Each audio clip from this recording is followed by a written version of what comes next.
تدعمنا بالضغط على زر الإعجاب والاشتراك في القناة ليصلكم كل جديد، هذا فضلا وليس أمرا، وشكرا.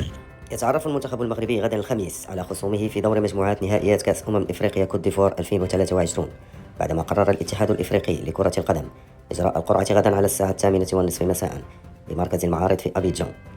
وسيكون المنتخب المغربي على رأس إحدى المجموعات على أن يلتقي مع منتخبات التصنيف الثاني والثالث والرابع والخامس والسادس، متجنبا بذلك مواجهة منتخبات التصنيف الأول. ويتعلق الأمر بكل من كوت ديفوار والسنغال وتونس ومصر والجزائر. وسيتم توزيع المنتخبات 24 على 6 مجموعات، كل مجموعة تضم 4 منتخبات، ويتم اعتماد أصحاب المقاعد الأولى في المجموعات وفقا لتصنيف الاتحاد الدولي لكرة القدم.